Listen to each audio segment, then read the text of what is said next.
Hello my dear students. तो बच्चों NCERT based question practice में लास्ट सेशन में हमने स्टार्ट किया था जेनेटिक्स का बहुत ही important chapter principles of inheritance and variation. इसमें हमने मेंडल के एक्सपेरिमेंट से रिलेटेड क्वेश्चंस किए, आपने खुद से प्रैक्टिस भी किया होगा। मैंने आपको कहा था जेनेटिक्स को समझने के साथ साथ क्वेश्चन प्रैक्टिस करना बहुत जरूरी है। देन हमने मेंडल के बाद में जो कुछ एक्सेप्शनल नए नए एक्सपेरिमेंट्स हुए, नए नए फिनोमिना हमारे सामने आए, जैसे incomplete dominance, codominance, multiple allelism, है ना, specially polygenic inheritance and pleiotropy, ये दोनों हमें बहुत कंफ्यूज करते हैं। तो इन सभी से रिलेटेड क्वेश्चंस हमने प्रीवियस सेशन में किए थे। अगर किसी से मिस हो गया है तो सेशन जरूर से देख लेना। फिर हमने लिंकेज से रिलेटेड क्वेश्चंस स्टार्ट किए थे and I think this was our last question, है ना। कहाँ गया क्वेश्चन हमारा?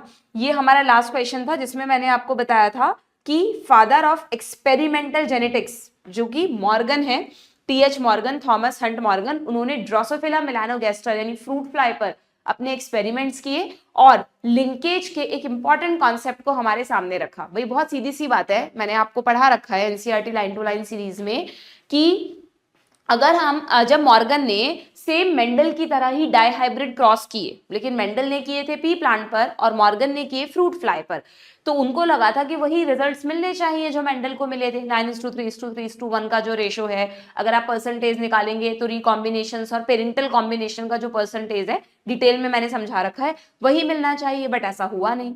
उन्होंने जब अपने एक्सपेरिमेंट्स किए बच्चों, लिंकेज मतलब मॉर्गन ने सिंपली फ्रूट फ्लाई पर, तो उन्होंने डाई हाइब्रिड क्रॉस ही परफॉर्म किए थे। यहाँ पर आपको 2 डाई हाइब्रिड क्रॉस बताए हैं, इनको डिटेल में अगर आपने नहीं समझा है तो एक बार जरूर से लेक्चर में जाकर समझ लो, क्योंकि तभी आपको लिंकेज का कॉन्सेप्ट समझ में आएगा। तो जब उन्होंने डाई हाइब्रिड क्रॉस किए तो बट ऑब्वियस मेंडल की तरह उन्हें कुछ कैरेक्टर्स भी चूज करने पड़ेंगे। तो एक क्रॉस में तो उन्होंने कैरेक्टर्स क्या लिए? Body colour and white, body colour and I colour. जो फ्रूट फ्लाई है उनके 2 बॉडी कलर्स होते हैं, येलो एंड ब्राउन, जिसमें से ब्राउन हमेशा ध्यान रखना डोमिनेंट है। यहाँ जहां भी वाइल्ड टाइप लिखा है, वाइल्ड टाइप से मॉर्गन का मतलब था डोमिनेंट कैरेक्टर्स, डोमिनेंट ट्रेट्स, ठीक है। तो ब्राउन बॉडी और आई कलर में, ब्राउन बॉडी कलर में अगर आप बात कर रहे हो तो ब्राउन डोमिनेंट है, येलो रेसेसिव है। आप थोड़ा सा इमेजिन करके याद रख सकते हैं कि अगर आपने कभी फ्रूट मार्केट में ये देखा हो, फ्रूट फ्लाई देखी हो, तो fruit fly generally brown colour की होती है। जैसे हमारी हाउस फ्लाई ब्लैक होती है, फ्रूट फ्लाई ब्राउनिश होती है, ठीक है, और रेड आई होती है। तो ब्राउन बॉडी और रेड आई डोमिनेंट फीचर्स हैं, डोमिनेंट ट्रेट्स हैं। और उसका दूसरा रेसेसिव क्या है? बॉडी येलो कलर की और आई व्हाइट कलर की, जो हमने लगभग नहीं देखी है, ठीक है। तो ये रेसेसिव है, ये डोमिनेंट है। तो जब मॉर्गन ने ये क्रॉस किया तो उनका जो रिजल्ट आया ना बच्चों, पहले वही सेम पेरेंटल जनरेशन के बाद F1 जनरेशन आई, फिर F2 जनरेशन में उनको 8 तरह के कॉम्बिनेशंस मिले, क्योंकि यहाँ पे मेल फीमेल अलग अलग है। प्लांट की तरह ये कोई बाइसेक्सुअल तो है नहीं, तो यूनिसेक्सुअल होते हैं, इंसेक्स हैं, तो मेल अलग है फीमेल अलग है। तो उन्हें मेल में भी चारों कॉम्बिनेशंस मिले, ये XY यानी ये मेल है, और फीमेल में भी XX चारों कॉम्बिनेशन मिले। याद है ना आपको, ड्रोसोफिला चाहे से एक इंसेक्ट है, बट इसमें बाकी इंसेक्ट्स की तरह X0 टाइप सेक्स डिटर्मिनेशन नहीं होता, बल्कि इसमें ह्यूमंस की तरह, हमारी तरह XY टाइप सेक्स डिटर्मिनेशन है। यानी मेल इनके XY होते हैं और फीमेल इनकी XX होती है। बाकी इंसेक्ट्स में फीमेल हमारी तरह XX होती है, बट जो मेल है वो X0 होते हैं। 0 का मतलब उनमें Y होता ही नहीं है। बाकी इंसेक्ट्स में ऑटोसोम्स होते हैं, X होता है और X क्रोमोसोम कोई पेयर नहीं बनाता, तो वो मेल इंसेक्ट होते हैं, बट यहाँ पर X के साथ Y होगा, ठीक है। ये सब छोटी छोटी चीजें हैं, इनको आप जितनी बार अपने दिमाग को याद दिलाओगे, कहीं पर भी कोरिलेट कर सकोगे, तो आपकी सिली मिस्टेक होने के चांसेस बहुत कम हो जाएंगे, ठीक है। तो अब यहाँ पर जब उन्होंने क्या देखा बच्चों, ये देखो आप रेशो देखो, जब उन्होंने देखा कि जितने भी टोटल कॉम्बिनेशंस थे उनमें से पेरेंटल कॉम्बिनेशन 98.7% आ रहे हैं।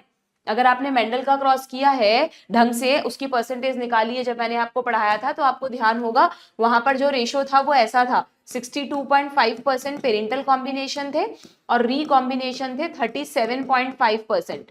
जरा इसका टोटल देखना, हो रहा है ना 100, बिल्कुल। ये मेंडल का रिजल्ट है, ये मेंडल के एक्सपेरिमेंट्स का रिजल्ट था। पेरेंटल 62.5% और रिकॉम्बिनेंट 37.5%। जब भी मेंडल डायहाइब्रिड क्रॉस करते, कोई भी 2 कैरेक्टर्स उठा के पीके, तो उनको यही रिजल्ट मिलता था। पर मॉर्गन को जरा देखना, पेरेंटल कॉम्बिनेशन कितने हाई है, रिकॉम्बिनेशंस तो नेग्लिजिबल है ही नहीं। 1.3% फ्रूट फ्लाइज मिल रही है जहां नए कॉम्बिनेशंस आ रहे हैं। तो उन्होंने कहा कोई गड़बड़ है, ऐसा क्या हो रहा है कि रिकॉम्बिनेशन नहीं आ रहे। मेंडल ने क्या हमें समझाया था कि रिकॉम्बिनेशंस का कारण है इंडिपेंडेंट असॉर्टमेंट एंड जब बाद में क्रोमोसोमल थ्योरी आई तो हमें पता चला कि हाँ यार क्रॉसिंग ओवर होती है जीन्स के बीच में, या मेटाफेज पर किस तरह से क्रोमोसोम अरेंज है उस पर भी ये डिपेंड करता है ना। तो वो सारी चीजें जब उन्होंने यहाँ पर कोरिलेट की तो मॉर्गन को क्या मिला कि प्रोबेबली ऐसा इसलिए हो रहा है क्योंकि जिन दो जीन्स को वो स्टडी कर रहे हैं वो दोनों जीन बहुत पास पास हैं, और बहुत पास पास का मतलब टाइटली लिंक्ड है। और मैंने आपको प्रीवियस सेशन में बताया था कि जो जीन जितने पास पास होंगे, जितनी पक्की दोस्ती उनमें, जितने पास पास बैठेंगे उतनी पक्की दोस्ती होगी, यानी उतना ही लिंकेज ज्यादा होगा, उतने ही क्रॉसिंग ओवर के चांसेस कम हो जाएंगे, यानी वो जब भी जाएंगे साथ में जाएंगे, कोई उन्हें अलग नहीं कर सकता। क्रॉसिंग ओवर का मतलब होता है अलग हो जाना। अगर y प्लस यहाँ है तो w प्लस का दूसरे पर आ जाना, हालांकि यहाँ तो x y है तो यहाँ तो वैसे भी नहीं होगा, पर x x में तो होना चाहिए था ना क्रॉसिंग ओवर, पर क्रॉसिंग ओवर नहीं हो रहा तो रिकॉम्बिनेशन नहीं आ रहे। कोई इक्का दुक्का % में रिकॉम्बिनेशन आते हैं, अदरवाइज नहीं। तो इस कॉन्सेप्ट से उन्होंने लिंकेज को हमारे सामने रखा कि अगर सेम क्रोमोसोम पर दो जीन्स बहुत पास पास हैं तो दिस इज कॉल्ड लिंकेज, और जितना वो पास होंगे उतना ही टाइट लिंकेज उनमें होगा, उतने ही रिकॉम्बिनेशन कम आएंगे। ठीक है, तो उन्होंने ये बताया। फिर उन्होंने कहा चलो और कंफर्म कर लेते हैं। अब उन्होंने दूसरे क्रॉस में क्या किया, बिल्कुल शॉर्ट में रिवाइज करा रही हूं मैं आपको, डिटेल में पढ़ चुके हैं हम। दूसरा जब उन्होंने क्रॉस किया तो अब की बार उन्होंने एक कैरेक्टर तो वही रखा, व्हाइट किसका कैरेक्टर है, आई का, white and red I colour है, बॉडी कलर नहीं है, बॉडी कलर अलग है। ठीक है, तो इसको उन्होंने दूसरे जीन के साथ स्टडी किया, दैट इज विंग साइज। उन्होंने कहा चलो आई कलर का विंग साइज के साथ देखते हैं क्या कितना लिंकेज है, क्योंकि वो दोनों भी सेम क्रोमोसोम पर हैं। ये सारे जीन जो वो स्टडी कर रहे थे ना बच्चों मॉर्गन, वो सब एक्स लिंक्ड जीन थे, यानी ये सारे जीन एक्स क्रोमोसोम पर होते हैं, वाई पर तो होंगे ही नहीं। ठीक है, तो उन्होंने देखा कि अब की बार जब उनका फाइनल रिजल्ट आया तो पेरेंटल कॉम्बिनेशन लगभग मेंडल के जितने थे, पर थोड़े ज्यादा थे। मेंडल के 62.5 थे, यहाँ 62.8 थे, और रिकॉम्बिनेशन इस वजह से थोड़े से कम हो गए। तो उन्होंने कहा अफेक्ट तो हुआ है, यानी लिंकेज तो यहाँ पर भी है। क्यों है, क्योंकि अगर कोई भी दो जीन सेम क्रोमोसोम पर होते हैं तो उनमें लिंकेज होता ही है, चाहे कम हो चाहे ज्यादा हो। ठीक है, तो अब की बार लिंकेज कम है, लूजली लिंक्ड जीन है, इसलिए रिकॉम्बिनेशन हमें इसके कंपैरिजन में ज्यादा मिले हैं, बट मेंडल से कम मिले हैं। ठीक है, तो इस तरह उन्होंने लिंकेज के कॉन्सेप्ट को दुनिया के सामने रखा। सो अगर आपसे पूछ लें who coined the term linkage, Morgan. Who discovered linkage, Morgan. कौन से ऑर्गेनिज्म पर, ड्रोसोफिला पर। कौन से जीन उन्होंने स्टडी किए थे, एक्स लिंक्ड जीन स्टडी किए थे। कौन से 3 जीन थे, एक बॉडी कलर का था, एक आई कलर का था और एक विंग साइज का था। सबका डोमिनेंट और रेसेसिव ट्रेट आपको पता होना चाहिए। लेक्चर में मैंने इसकी टेबल बनवा रखी है। ठीक है, डन, पूरा रिवीजन हो गया आपका। यहाँ पे लिख देना this is complete linkage, this is called incomplete linkage. Okay, चलिए अब आप क्वेश्चंस कर सकते हैं। देखो क्या क्वेश्चन है। Morgan carried out several dihybrid crosses, किसमें, फ्रूट फ्लाई पे, एंड फाउंड दैट, क्या देखा उन्होंने बच्चों, लूजली लिंक्ड जीन शो लो रिकॉम्बिनेशन। अगर लूजली लिंक्ड है मतलब दूर दूर है तो उनमें लेस रिकॉम्बिनेशन आएंगे क्या, नहीं, उनमें ज्यादा रिकॉम्बिनेशन आएंगे। तो ये गलत हो गया। मैंने कल आपको वो बनवाया था, रिलेशन कैसे ध्यान रखोगे, इनवर्सली प्रोपोर्शनल है या डायरेक्टली प्रोपोर्शनल है। The strength of linkage between jeans of white I and miniature wing, यानी ये बात हो रही है क्रॉस बी की, है ना, क्रॉस बी की। तो ये कह रहे हैं क्रॉस बी में जो स्ट्रेंथ ऑफ लिंकेज है वो कम है than the genes of cross A. बिल्कुल ठीक है, क्रॉस ए में जीन्स के बीच में ज्यादा लिंकेज है, क्रॉस बी में कम है, तो ये बिल्कुल ठीक स्टेटमेंट है। Tightly linked gene show equal amount of parental and recombination type, बिल्कुल गलत। इक्वल अमाउंट तो वैसे भी कभी भी नहीं आता पेरेंटल और रिकॉम्बिनेशन का, हमेशा पेरेंटल कॉम्बिनेशन ज्यादा होते हैं। ठीक है, all genes segregate independently of each other and the F2 ratio deviated very significantly from the 9:3:3:1। ये क्या हुआ, all genes, अच्छा बिल्कुल, ये पार्शियली तो ये स्टेटमेंट सही है कि मॉर्गन के क्रॉस में F2 रेशियो हाईली डेविएट हुआ था, बट ये इनिशियली क्या लिख दिया इन्होंने कि all genes segregate independently। नहीं बच्चों, लिंकेज होता ही इसलिए है क्योंकि सेग्रीगेशन इंडिपेंडेंटली नहीं हो रहा। दोनों इतने पक्के दोस्त हैं कि उनको आप सेग्रीगेट, उनको आप सेपरेट ही नहीं कर सकते। ठीक है, अगर इंडिपेंडेंट सेग्रीगेशन यानी इंडिपेंडेंट असॉर्टमेंट होता, अगर सेग्रीगेशन हो रहा है तो असॉर्ट भी होंगे इंडिपेंडेंट, तो फिर लिंकेज होता ही नहीं। हमेशा ध्यान रखो, मेंडल को हमेशा 9:3:3:1 का रेशियो क्यों मिलता था, क्योंकि वो जो दो जीन स्टडी करते थे उन दोनों का इंडिपेंडेंट असॉर्टमेंट होता है, इंडिपेंडेंट सेग्रीगेशन होता है, सेग्रीगेशन यानी अलग होना, और इसीलिए इंडिपेंडेंट असॉर्टमेंट होता है, असॉर्टमेंट यानी वापस मिलना, ठीक है। तो वहां पर रेशो आपको वही मिलेगा। बट अगर दो जीन्स के बीच में लिंकेज है, टाइट लिंकेज है चाहे लूज लिंकेज है, अगर लिंकेज है तो the ratio will be deviated. तो ये वाली की वजह से स्टेटमेंट गलत हो गया, तो हमें करेक्ट स्टेटमेंट बताना था, सो ऑप्शन बी, है ना। हो सकता है इस तरह का क्वेश्चन नीट में आए तो तुम बी और डी पढ़ के बी पे ध्यान नहीं दो, या लगे यार डी बिल्कुल सही है तो हमने पढ़ा है। तो कई बार जल्दी जल्दी में जब हम पढ़ते हैं तो छोटे छोटे वर्ड्स हमसे मिस हो जाते हैं, और बस वही हमारा स्कोर डाउन करने का कारण बनते हैं। अब तुम कितनी भी बार लेक्चर देख लो, तुम्हें लेक्चर देखने से गलती पकड़ में नहीं आएगी बच्चों।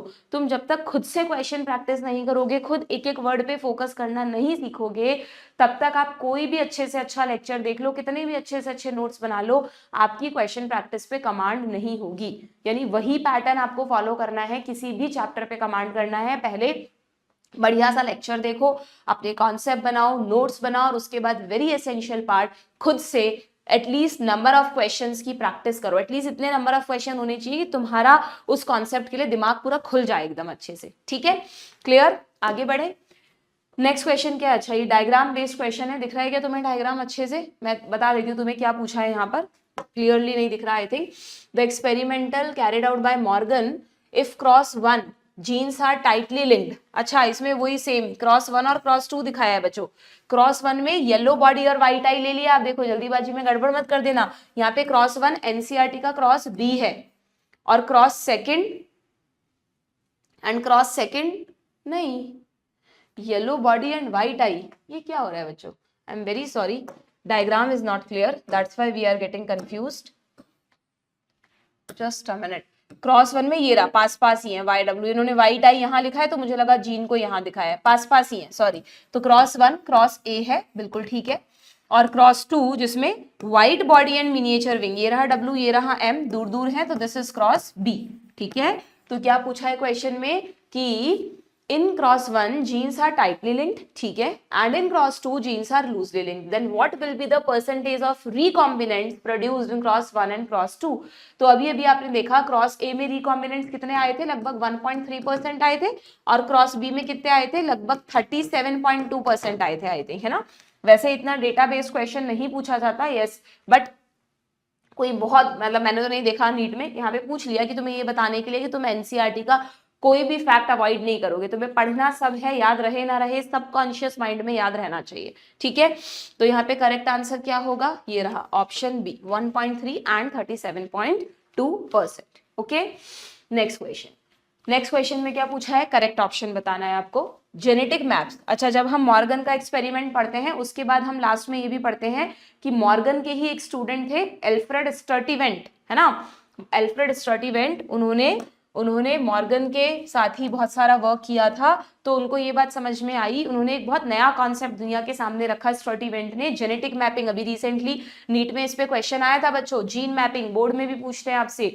जीन मैपिंग के कॉन्सेप्ट में उन्होंने देखा कि यार मॉर्गन अपने क्रॉसेस से ये बता सकते हैं कि कौन सा जीन पास है कौन सा दूर है, तो फिर हम एक क्रोमोसोम पर प्रेजेंट सभी जीन्स को लोकेट कर सकते हैं। हमें बार बार क्रॉसेस करवाने पड़ेंगे अगर हमें ये पता है कि एक जीन पर, एक क्रोमोसोम पर इतने जीन्स हैं, या एक होमोलोगस क्रोमोसोम के पेयर पर इतने टोटल जीन्स हैं, और हमें देखना है कि कौन सा जीन किससे कितना दूर या पास है, तो क्या उसके लिए कोई फॉर्मूला डराइव कर सकते हैं? तो यस, स्टर्टिवेंट ने रिकॉम्बिनेशंस की फ्रीक्वेंसी को उनके डिस्टेंस का फॉर्मूला बना दिया कि कोई दो जीन्स में जितने रिकॉम्बिनेशंस आ रहे हैं, सपोज कोई दो जीन्स 10% रिकॉम्बिनेशन शो कर रहे हैं, तो उन्होंने कहा इसका मतलब उनके बीच में 10 सेंटीमॉर्गन डिस्टेंस है। जैसे हम बोलते हैं ना सेंटीमीटर मीटर, तो उन्होंने एक नई यूनिट डिराइव कर दी सेंटीमॉर्गन, अपने गुरु को क्रेडिट देने के लिए सेंटीमॉर्गन, ठीक है। अगर कोई दो जीन्स में 20% डिस्टेंस है तो इसका मतलब वो दोनों एक दूसरे से 20 सेंटीमॉर्गन दूर हैं, क्योंकि जो जितना दूर होगा उतने ही रिकॉम्बिनेशंस बनाएगा, और इसी को कहते हैं जीन मैपिंग। और उनके इस कॉन्सेप्ट से उनका ये जो कॉन्सेप्ट था जीन मैपिंग का, it was very useful in HGP human genome project में, इसी को बेस मानकर पूरी जीन मैपिंग की गई थी, ठीक है। क्वेश्चन आता है इस पर, देख लो। Genetic maps are extensively used as starting point in the sequencing of whole genome as was done, बिल्कुल ठीक है। UV rays can cause mutations in organisms, yes. यहाँ पर ये क्यों दे दिया, सिंपली इसके बाद एक छोटा सा टॉपिक है ना आपका, शायद इसके बाद ही तो है म्यूटेशंस, एक्चुअली ना जब लिंकेज को स्टडी किया था ना, तब बाद में साथ में म्यूटेशंस को भी स्टडी किया था। म्यूटेशंस देखकर जीन्स के लिंकेज को कम किया जाता है। अगर म्यूटेशन दे रहे हो आप लगातार, तो उसकी वजह से कई बार जो जीन टाइटली लिंक्ड थे ना, वो भी क्रॉसिंग ओवर शो कर देते थे। ठीक है, तो प्रोबेबली उस रेफरेंस में यहाँ पर ये दे दिया। और म्यूटेशंस भी, अच्छा म्यूटेशंस भी यहाँ पे साथ में आ गया। तो हमने कर लिया था ना पॉलीजेनिक और प्लियोट्रॉपी, तो प्रीवियस सेशन में कर लिया था। सेक्स डिटरमिनेशन के क्वेश्चंस पर हम अभी आते हैं। इसके जस्ट बाद म्यूटेशंस का टॉपिक है। अगर हो सकता है आपने जहां से भी पढ़ाई की वो आपको म्यूटेशन बहुत डिटेल में पढ़ाया गया हो, क्योंकि अगर आप 15 साल पहले क्वेश्चंस देखेंगे नीट के, तो उनमें म्यूटेशंस पर बहुत डिटेल्ड क्वेश्चंस आते थे। म्यूटेशन के पूरे डिटेल में टाइप्स, फिर gene mutation, chromosomal mutation, gene mutation में भी ट्रांजिशन, ट्रांसवर्जन, किसमें प्यूरिन से प्यूरिन सब्सटीट्यूट होगा, बहुत सारे अलग अलग टाइप्स होते थे। बट लास्ट 10-15 सालों में क्वेश्चंस नहीं आए हैं, तो आपको सिर्फ म्यूटेशंस का बेसिक पता होना चाहिए। जो थोड़ा बहुत इंपॉर्टेंट है वो मैंने लेक्चर में एक्स्ट्रा पढ़ा रखा है। ठीक है, तो म्यूटेशंस तुम्हें पता ही है, म्यूटेंट्स की वजह से, म्यूटाजेंस की वजह से होता है, सॉरी म्यूटाजेंस की वजह से होता है। और म्यूटा सबसे कॉमन म्यूटाजन जिसके कॉन्टैक्ट में हम रहते हैं वो है यूवी रेस, क्योंकि हमारी ओजोन लेयर खत्म होती जा रही है ना, तो यूवी रेस तो है ही। उसके अलावा आजकल कितने सारे तरह तरह के रेडिएशंस हमें चारों तरफ से घेरे हुए हैं, तो बट ऑब्वियस जीन म्यूटेशंस तो होंगे ही।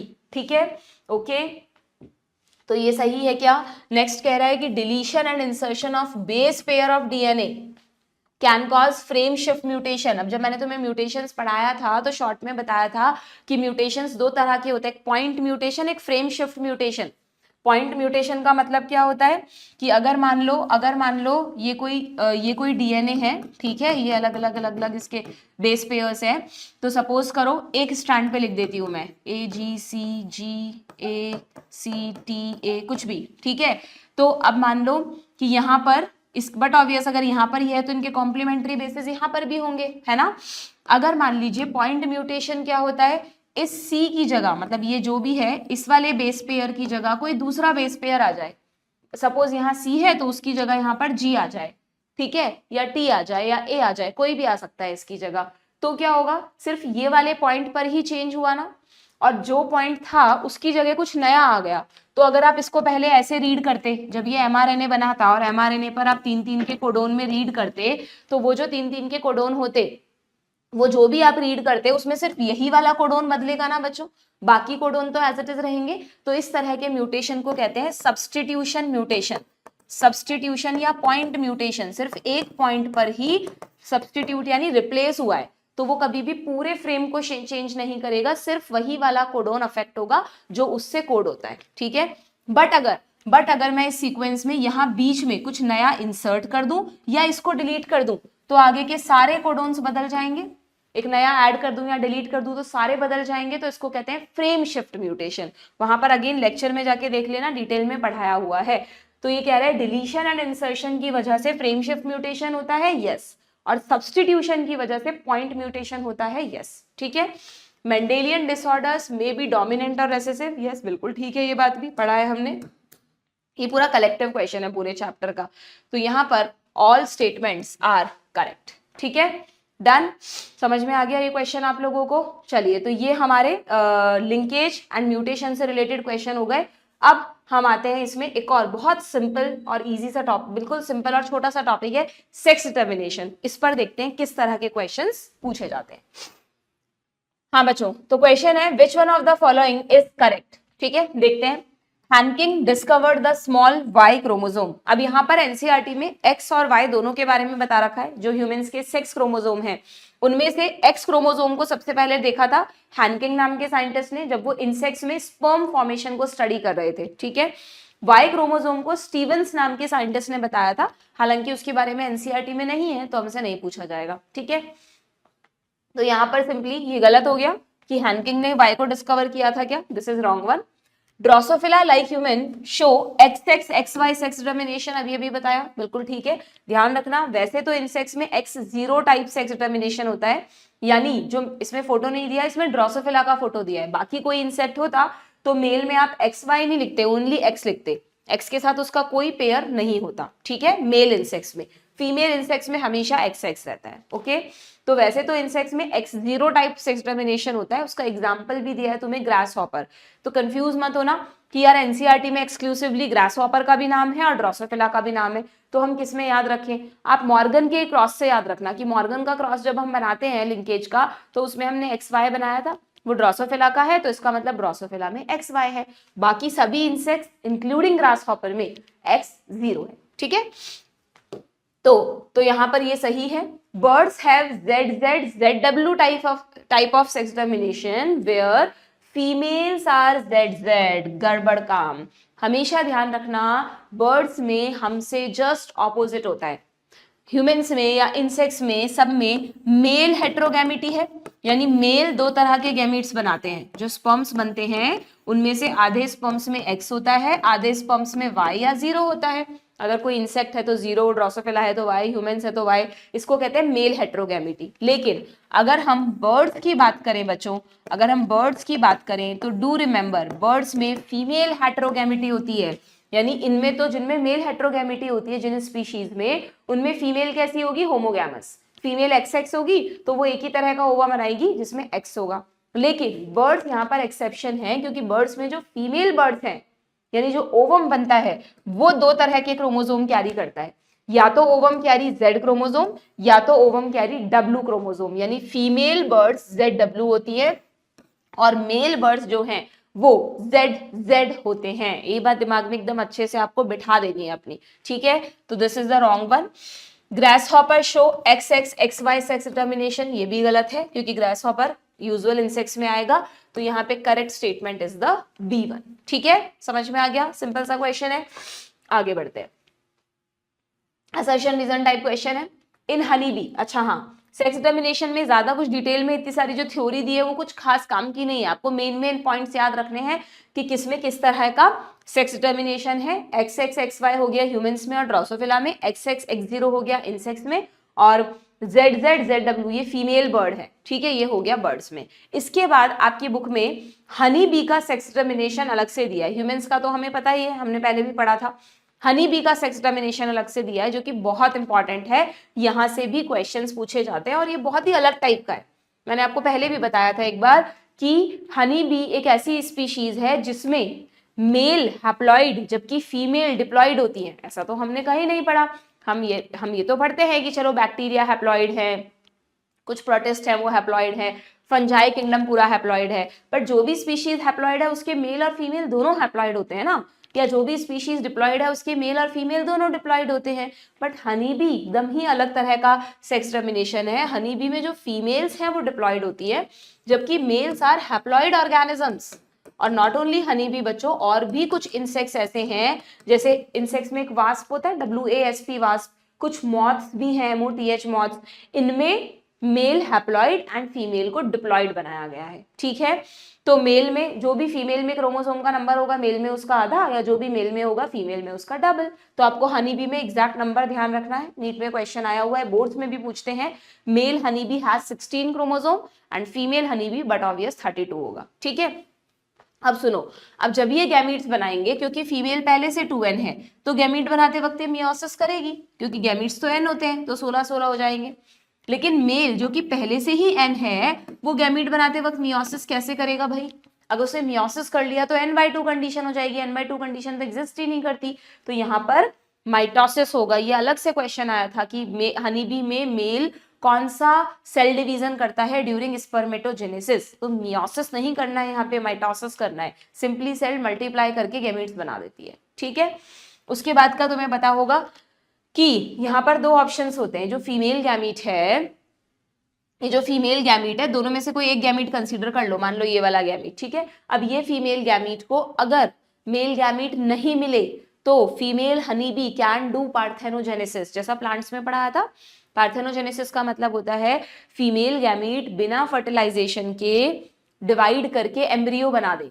पर प्लांट्स में तो क्या था कि प्लांट्स डिप्लॉइड थे और बाई चांस उनमें कुछ ऐसा प्रोसेस हुआ था कि उनका फीमेल गैमीट भी डिप्लॉइड ही बना था, तो उसने बिना मेल गैमीट के डिवाइड कर दिया, एम्ब्रियो बन गया और सीड बन गया। ऐसा हुआ था, पार्थेनोजेनेसिस की बात कर रही हूं मैं। ठीक है, यहां पर क्या है कि फीमेल गैमीट हैप्लॉइड है देखा जाए तो वो हैप्लॉइड है तो उसको मल्टीप्लाई नहीं करना चाहिए था, बट यहाँ पर नेचर ने एक अलग ही सिस्टम बना दिया कि अगर फीमेल गैमीट हैप्लॉइड है कोई बात नहीं, उसे हैप्लॉइड ही रहने दो। अगर उसे टाइमली मेल गैमीट मिल गया, अगर फीमेल गैमीट का मेल गैमीट के साथ फ्यूजन हो जाता बच्चों, तो एक डिप्लॉइड सेल बनती ना n+n से। अगर दोनों का फर्टिलाइजेशन हो जाता तो n+n से डिप्लॉइड सेल बनती, यानी जाइगोट बनता। तो जाइगोट जब मल्टीप्लाई करता तो हमेशा एक फीमेल हनी बी बनती, यानी हनी बीज में जब भी फर्टिलाइजेशन होता है, जब भी मेल फीमेल मिलते हैं तो बेटी ही होती है, यानी फीमेल हनी बी ही बनेगी, this is definite. Okay, but Honey बीज में एक और पॉसिबिलिटी है कि अगर फीमेल गैमीट अनफर्टिलाइज रह गया, कोई भी चाहे ये हो चाहे उससे कोई फर्क नहीं पड़ता, अगर फीमेल गैमीट अनफर्टिलाइज रह गया तो ये इसको ना थोड़ा सा ऐसे कर सकते हो तुम, थोड़ा सही करने के लिए, तो unfertilised female gamete will start to divide, वो मल्टीप्लाई करने लगता है, एम्ब्रियो बना देता है, और वो एम्ब्रियो जब एक नया हनी बी बनाएगा तो वो कैसा हनी बी होगा बच्चों, मेल, क्योंकि यहाँ पर जो एम्ब्रियो बन रहा है वो डिप्लॉयड एम्ब्रियो है, यहाँ फर्टिलाइजेशन से बना है तो वो डिप्लॉयड एम्ब्रियो है। इसीलिए नेचर ने इनमें ऐसे करा कि डिप्लॉयड वाले फीमेल बनेंगे और जो हैप्लॉयड हैं वो मेल बनेंगे। ठीक है, तो अब देखो कितनी अजीब बात है ना, सोचने पर देखो तो तुम, की है तो फीमेल गैमीट, यानी अगर वो मल्टीप्लाई कर भी रहा है किसी वजह से तो फीमेल से तो फीमेल बनना चाहिए, बट ऐसा नहीं है, क्योंकि जब वो मल्टीप्लाई कर रहा है, जब एम्ब्रियो बन रहा है, तो एम्ब्रियो में ये सेक्स डिटर्मिनेशन है, ये मैकेनिज्म है जेनेटिक मैकेनिज्म की, अगर वो हैप्लॉइड डिवाइडिंग मास है तो फिर वो मेल में ही कन्वर्ट होगा, अगर वो डिप्लॉइड डिवाइडिंग मास है तो वो फीमेल में ही कन्वर्ट होगा। ऐसा नहीं कि फीमेल गैमीट के जीन्स से तो फीमेल बनना चाहिए, it will depend on the number of chromosome, that's why इसको कहते हैं हैप्लोडिप्लॉइड सेक्स डिटर्मिनेशन। ठीक है, और इस अनफर्टिलाइज एग जब मेल बना देता है तो इसी को आप पार्थेनोजेनेसिस भी कहते हो। तो किसी पे भी क्वेश्चन आ सकता है। पहले क्या था पुरानी एनसीईआरटी में ना, फर्स्ट चैप्टर में पार्थेनोजेनेसिस अलग से था, अब तो फर्स्ट चैप्टर हट गया तुम्हारा नए सिलेबस में, तो वहां पर भी थोड़ा बहुत पढ़ के आते थे तो कोरिलेट हो जाता था इजीली, बट अब वहां से हट गया है, तो लेक्चर में मैंने तुमको ये बहुत अच्छे से शुरू से पढ़ाया है कि कैसे होता है हनी बी में। ठीक है, तो डू रिमेंबर पार्थेनोजेनेसिस एक ऐसा प्रोसेस है जो प्लांट्स में भी होता है, एनिमल्स में भी होता है। ठीक है, पार्थेनो मतलब विदाउट मैरिज, जेनेसिस मतलब न्यू जनरेशन, यहाँ पे फर्टिलाइजेशन नहीं होने के बावजूद भी नई जनरेशन बनेगी। ठीक है, प्लांट्स में एस्टरेसी ग्रासेस एग्जांपल था, इन एनिमल्स में सम इंसेक्ट स्पीशीज हो गई, जहां जहां भी मेल हैप्लॉइड है वहां वहां पार्थेनोजेनेसिस पॉसिबल है। ठीक है, ध्यान रहेगा क्या आपको, तो बस इसी से रिलेटेड सब चीजें यहाँ पर बताई हुई हैं। क्लियर, तो देख लेते हैं क्या क्वेश्चन है। असर्शन में बोला है हनी बी ड्रोन, अच्छा ये सबको पता है ना, हनी बीज में मेल्स को ड्रोन कहा जाता है।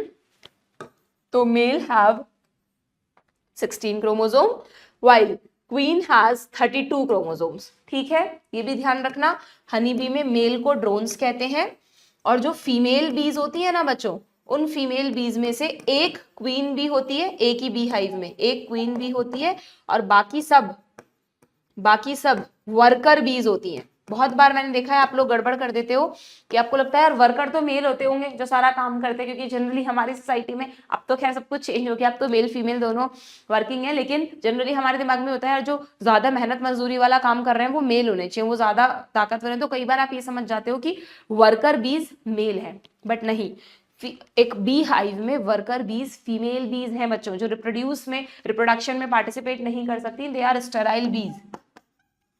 ठीक है, तो आप वर्कर बीज में गलती से एन मत कर देना, वर्कर बीज 2n है क्योंकि वो फीमेल बीज है। डन, तो ये सही है क्या। देन ये कह रहा है मेल बीज डेवलप फ्रॉम अनफर्टिलाइज्ड एग यानी पार्थेनोजेनेसिस, एंड फीमेल बीज डेवलप फ्रॉम फर्टिलाइज्ड एग, बिल्कुल ठीक है।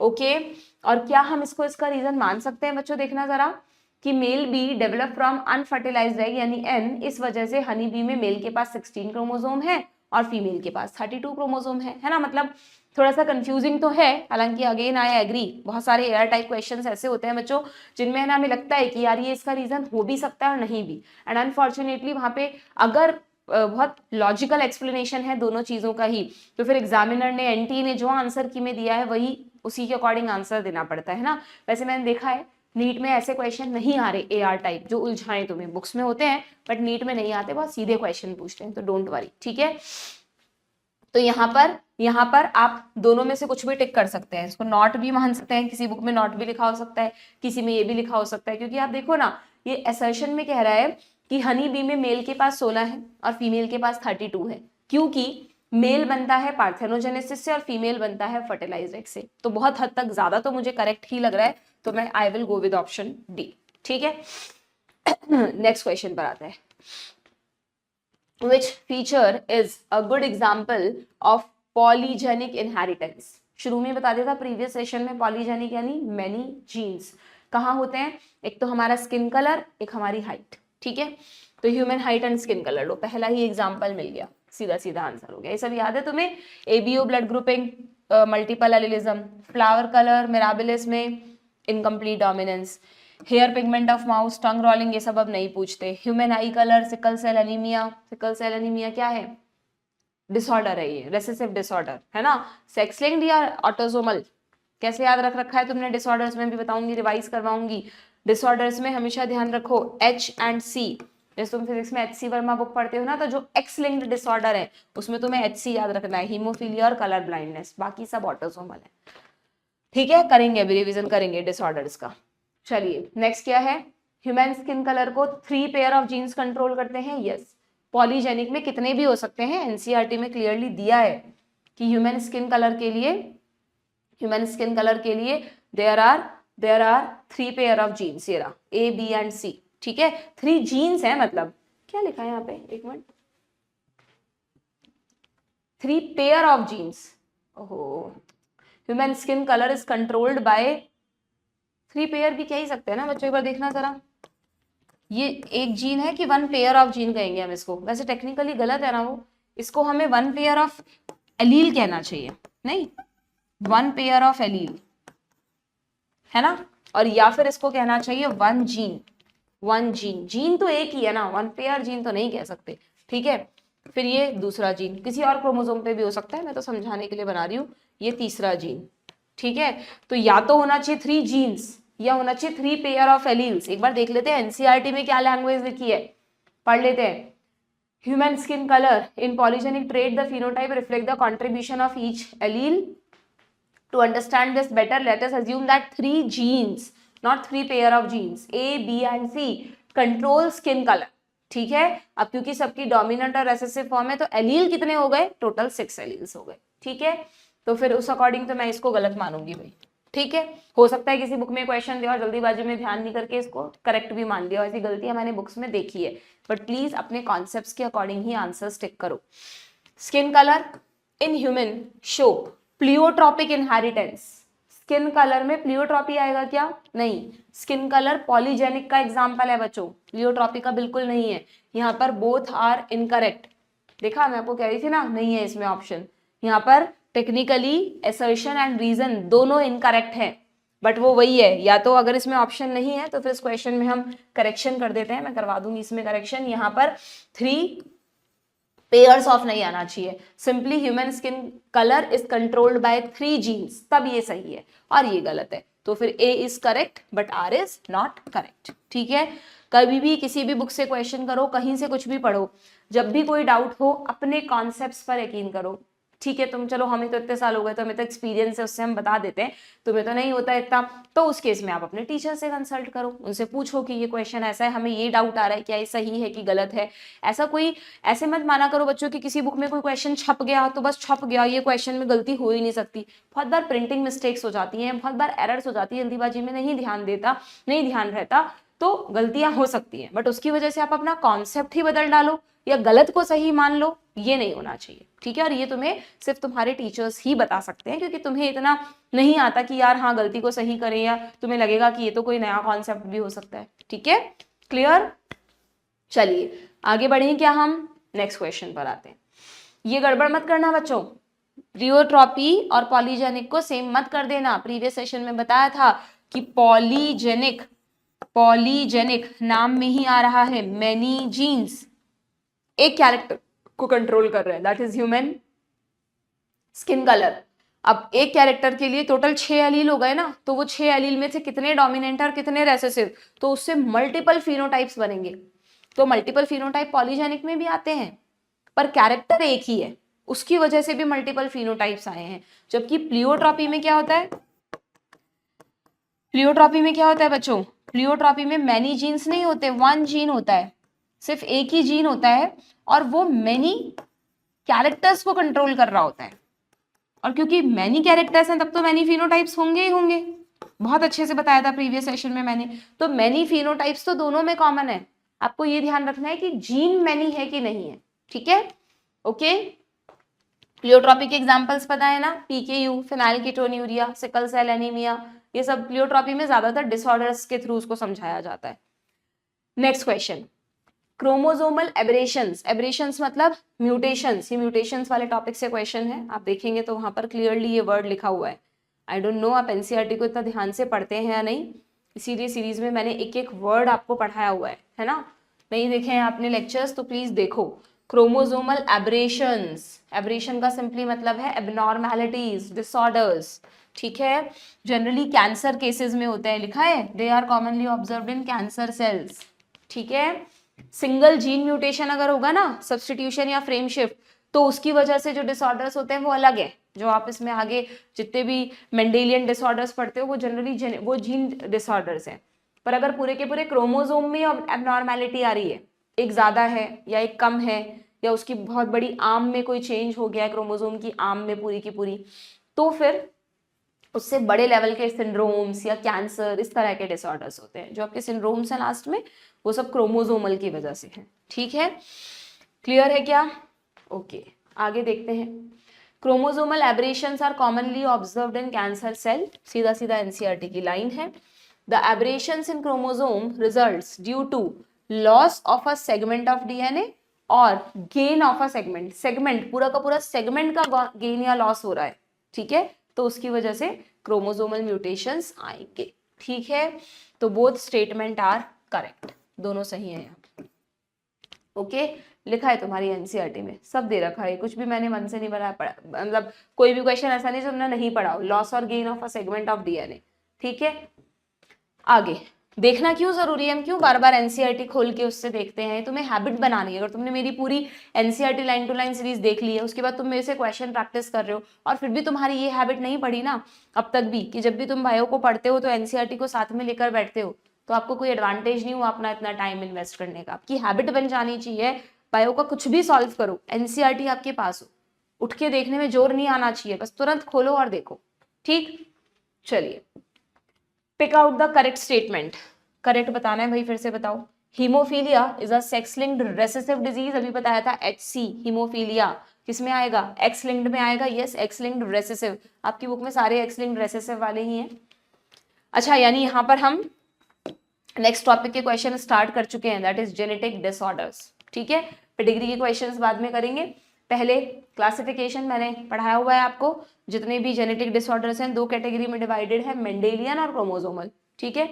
मेंडेलियन में अगेन ऑटोसोमल और सेक्स लिंक्ड, सेक्स लिंक्ड में रेसेसिव में दो हैं H and C, haemophilia and colour blindness. और रही बात ऑटोसोमल की, तो ऑटोसोमल में डू रिमेंबर, ऑटोसोमल में आपकी बुक में डोमिनेंट का तो बस एक ही एग्जांपल है, मायोटोनिक डिस्ट्रॉफी, समझ रहे हो ना, ये सब भूल गए, हाँ अच्छे से चार्ट बना के पढ़ाया बच्चों ये सब, तो मैंने तुमको ऐसे, मुझे कभी कभार ना तुम्हें यहाँ तो मुझे तुम डायरेक्टली नहीं दिखते क्लास की तरफ, मुझे समझ में आ जाता है कि जब मैं बिल्कुल शॉर्ट शॉर्ट में बोल रही होती हूँ तो मैं इमेजिन नहीं कर पाते हो कई बार। अगर हम जेनेटिक डिसऑर्डर्स की बात कर रहे हैं तो दो बताए थे, मेंडेलियन डिसऑर्डर्स और क्रोमोसोमल डिसऑर्डर। मेंडेलियन डिसऑर्डर्स में फिर से दो थे, ऑटोसोमल एंड एक्स लिंक्ड या सेक्स लिंक्ड। वाई लिंक्ड हमारे कोर्स में नहीं है तो सेक्स लिंक्ड वालों को हमने एक्स लिंक्ड मान लिया। एक्स लिंक्ड में जितने भी हमारे कोर्स में हैं वो सब रेसेसिव हैं, तो उसमें H एंड C याद रखना है आपको। और ऑटोसोमल में दो हैं तुम्हारे कोर्स में, डोमिनेंट और रेसेसिव, मतलब ऑटोसोमल डोमिनेंट और ऑटोसोमल रेसेसिव। ऑटोसोमल डोमिनेंट में सिर्फ एक एग्जांपल एनसीईआरटी में है, दैट इज मायोटोनिक डिस्ट्रॉफी। इसको कोई मस्कुलर डिस्ट्रॉफी नहीं करेगा गलती से। एक मस्कुलर डिस्ट्रॉफी पढ़ी थी, याद करो, अभी तो ह्यूमन फिजियोलॉजी के क्वेश्चंस किए थे हमने थोड़े दिन पहले, उसमें जो लोकोमोशन एंड मूवमेंट चैप्टर है वहां भी कहा था तुम्हें दो डिसऑर्डर्स हैं जिनमें तुम, या तीन डिसऑर्डर हैं जिनमें तुम कंफ्यूज होते हो, एक माइस्थीनिया ग्रेविस, एक मायोटोनिक डिस्ट्रॉफी और एक मस्कुलर डिस्ट्रॉफी। मस्कुलर डिस्ट्रॉफी को हमेशा ड्यूशेंस मस्कुलर डिस्ट्रॉफी से याद रखो, DMD। तो थोड़ा कोरिलेट, तो थोड़ा सा डिफरेंस हो जाता है इन दोनों में। तो माइस्थीनिया ग्रेविस तो ऑटो इम्यून डिसऑर्डर है, उसका जेनेटिक्स से कोई रिलेशन ही नहीं है। मायोटॉनिक डिस्ट्रॉफी डोमिनेंट है, मायो डोमिनेंट, ओ मायो ऐसे याद रख लो, ठीक है। और जो मस्कुलर डिस्ट्रॉफी होती है, जो सिर्फ उस चैप्टर में था, इस चैप्टर में उसका जिक्र ही नहीं है, जिसको हम डीएमडी बोलते हैं, ये बच्चों रेसेसिव है। और रेसेसिव में पता है कौन सी, तुम्हारे कोर्स में है नहीं, बट एच एंड सी के अलावा इसी में आता है। Muscular dystrophy is a x linked recessive disorder, ठीक है, क्लियर। तो ऑटोसोमल डोमिनेंट में ये हो गया, और बाकी जितने भी तुम्हारे कोर्स में है सबको ऑटोसोमल रेसेसिव में डाल दो, सबको ऑटोसोमल रेसेसिव में डाल दो, जितने भी हैं, चाहे वो कलर ब्लाइंडनेस है, सॉरी कलर ब्लाइंडनेस तो वहां चला गया, चाहे वो सिकल सेल एनीमिया है, चाहे वो थैलेसीमिया है, चाहे वो हीमोफीलिया भी वहां चला गया, और कौन सा है, चाहे वो पीकेयू है, एक और है, तीन ही है क्या, सिकल सेल एनीमिया, थैलेस, हाँ एक सिस्टिक फाइब्रोसिस है जिसकी डिटेल्स नहीं है, ठीक है, ये सब ऑटोसोमल रेसेसिव में, ठीक है। एचसी इसमें, मायोटॉनिक डिस्ट्रॉफी इसमें, और बाकी जितने भी पढ़े हैं तुमने वो ऑटोसोमल रेसेसिव में। इस तरह से तुम्हें क्लासिफिकेशन याद रखना है। और क्रोमोसोमल डिसऑर्डर में, क्रोमोसोमल डिसऑर्डर में फिर वो आता है एन्यूप्लॉइडी, याद करो, और पॉलीप्लॉइडी। पॉलीप्लॉइडी तो ह्यूमंस में होती ही नहीं है, पॉलीप्लॉइड सेल एग्जिस्ट ही नहीं कर सकती। तो एन्यूप्लॉइडी में मोनोसोमी एंड ट्राइसोमी, मोनोसोमी यानी एक लोकेशन ऐसी है जहां पे तुम्हें एक ही क्रोमोसोम दिख रहा है, भूल तो नहीं गए, जहां पे तुम्हें एक ही क्रोमोसोम दिख रहा है, तो क्या होगा, कोई क्रोमोसोम डिलीट हो गया है, कोई क्रोमोसोम डिलीट हो गया है, तो कौन सी कंडीशन आएगी मोनोसोमी में, याद करो, टर्नर सिंड्रोम में क्या था, हाँ टर्नर सिंड्रोम में 44 प्लस X0, फीमेल में एक क्रोमोसोम गायब है तो X अकेला दिखेगा, मोनो, दैट्स वाई। और ट्राइसोमी में किसी एक लोकेशन पर तुम्हें 3 क्रोमोसोम दिखेंगे, यानी एक एडिशनल क्रोमोसोम है, ट्राइसोमी का मतलब एडिशनल। तो यहां पर आता है एक तो क्लाइनफेल्टर, क्लाइनफेल्टर, क्लाइनफेल्टर में क्या होता है, मेल्स में 44 ऑटोसोम और XXY यानी एक एडिशनल X आ गया, ठीक है। और एक डाउन सिंड्रोम भी इसी में आता है, डाउन सिंड्रोम में 21st क्रोमोसोम की ट्राइसोमी होती है। तो उसका मतलब फॉर्मूला अगर लिखना चाहो तो ऐसे लिख सकते हो कि ऑटोसोम्स 44 प्लस 1 यानी 45 ऑटोसोम्स होंगे, प्लस XX भी हो सकता है, और अगर मेल में है तो XY भी हो सकता है। Down syndrome can be in male और फीमेल, जबकि टर्नर हमेशा फीमेल में होगा, क्लाइनफेल्टर हमेशा मेल में होगा। सब पढ़ाया हुआ है मैंने, सब कुछ पढ़ाया हुआ है, यहाँ पे सिर्फ एक क्विक रिवीजन दिया है, नथिंग एल्स, ओके। ये सब तुम्हें लग रहा है कि मैम ये कैसे आपने ऊपर ऊपर से पढ़ा दिया, ये सब मैंने डिटेल में पढ़ाया है, जाओ थोड़ा कष्ट करो, एनसीईआरटी सीरीज देखो, वहां सब पता चलेगा तुम्हें, ठीक है।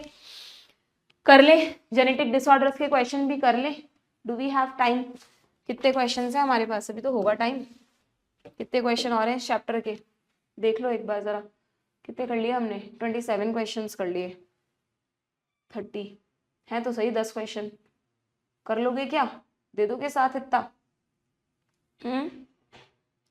हर डिसऑर्डर को थोड़ा थोड़ा डिटेल में तो देखना ही पड़ेगा हमको बच्चों। चलो कोशिश करते हैं थोड़ा सा, है ना, लगाते हैं जोर, इसमें हो जाए तो अच्छी बात है, इस सेशन में कंप्लीट हो जाएगा। चलिए देखें क्या क्वेश्चन है, ये वाला कर रहे थे हम, sorry. Haemophilia is a sex linked recessive disease, yes. Down syndrome aneuploidy की वजह से होता है, यस। ट्राइसोमी, मोनोसोमी, एन्यूप्लॉइडी का एग्जांपल है, इसीलिए इस चीज को चार्ट से रिवाइज करना बहुत जरूरी है, वरना तुम्हें लगता है यार पता नहीं वो कहाँ लास्ट में था, एन्यूप्लॉइडी का ही पार्ट है ये सब, ठीक है। Then next question, next statement क्या है, पीकेयू ऑटोसोमल रेसेसिव है, बिल्कुल ठीक है। Sickle cell anaemia X linked है, नहीं, सबसे ज्यादा कंफ्यूजन यही होता है, हीमोफीलिया और सिकल सेल एनीमिया को मिक्स कर देते हो तो मैंने देखा है। हीमोफीलिया किससे रिलेटेड है, हीमोफीलिया क्लॉटिंग से रिलेटेड है, क्लॉटिंग फैक्टर 8 वहां पे डेफिशिएंसी होती है ना, हीमोफीलिया, हीमोफीलिया हीमोग्लोबिन से रिलेटेड नहीं है, लगता है हीमोफीलिया हीमोग्लोबिन से रिलेटेड है, नहीं, हीमोफीलिया क्लॉटिंग फैक्टर से रिलेटेड है। हीमोफीलिया को ब्लीडर्स डिजीज कहते हैं, चोट लगने पे ब्लीडिंग हो रही है लगातार, क्लॉट नहीं बन पा रहा। जबकि sickle cell anaemia, anaemia haemoglobin की कमी, हीमोग्लोबिन में डिफेक्ट, तो सिकल सेल एनीमिया हीमोग्लोबिन से रिलेटेड है। और haemophilia HC X linked recessive है, जबकि sickle cell anaemia autosomal recessive है। ऐसे अपने दिमाग को जोर डाल डाल के जहां कंफ्यूजन होता है वहां पे बार बार उसकी अच्छी सी एकदम एक्सरसाइज कराया करो ब्रेन की, तब उसको याद रहेगा कि हाँ भाई क्या सही है, ओके। तो यहां पर करेक्ट बताना था हमें, ये रहा option A. Done. Next, gene of which is present exclusively on the x chromosome in human being, बता दो। अभी आया था एच एंड सी, ये रहा कलर ब्लाइंडनेस, बाकी तीनों ऑटोसोमल रेसेसिव है। ठीक है। सिकल सेल एनीमिया में सब्सटीट्यूशन होता है किस अमीनो एसिड का, इसमें बड़ा कंफ्यूजन होता है हमें कि ग्लूटामिन को वैलिन रिप्लेस कर रहा है या वैलिन को ग्लूटामिन कर रहा है। तो मैंने तुम्हें कहा था एबीसीडी के ऑर्डर में याद रखो, पहले जी आएगा बाद में वी आता है एबीसीडी में। तो नॉर्मल में ग्लूटामिन था और अगर डिफेक्टिव है तो वैलिन आ गया, यानी ग्लूटामिन को वैलिन ने रिप्लेस किया, वैलिन आ जाएगा ग्लूटामिन की जगह। बहुत सिंपल सी बात है। तो और ये तो सबको पता होगा कि बीटा चेन में है तो अल्फा चेन वाले तो हटा दो। ग्लूटामिक देखो कर दी ना मैंने गड़बड़, मैंने बोल दिया ना ग्लूटामिन। पढ़ाते वक्त तुम्हें कहा भी था कि बच्चों ये ग्लूटामिन नहीं है, वो वैलिन के साथ फ्लो में ग्लूटामिन निकल जाता है। This is not glutamine, this is glutamic acid. GLU is the symbol of glutamic acid. Glutamine का सिंबल होता है GLN। ठीक है, ये ग्लूटामिक एसिड है, this is GLU। Do remember, गड़बड़ मत करना। ठीक है, ये रहा GLU, this is glutamic acid not glutamine. देखो एक कंफ्यूज करने के लिए लिखा नहीं, वरना एक ऑप्शन लिखना चाहिए था ये वाला। ओके, तो क्या ऑप्शन टिक करूं? Substitution of amino acid glutamic acid by valine, option B. ठीक, यहाँ पे ग्रामेटिकल मिस्टेक मत कर देना, तो थोड़ा सा ध्यान रखना इन चीजों का।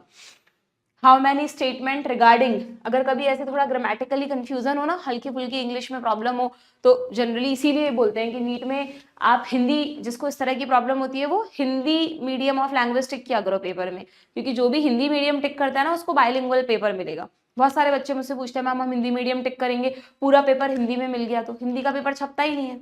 ओनली हिंदी का, ओनली रीजनल लैंग्वेज के पेपर नहीं छपते बच्चों, या तो पेपर छपता है ओनली इंग्लिश में, जो इंग्लिश टिक करेगा उसे ओनली इंग्लिश का मिलेगा, और या तो कोई भी दूसरी लैंग्वेज टिक करोगे तो हमेशा बायलिंगुअल पेपर ही मिलेगा। ये नीट में बुकलेट में लिखा रहता है।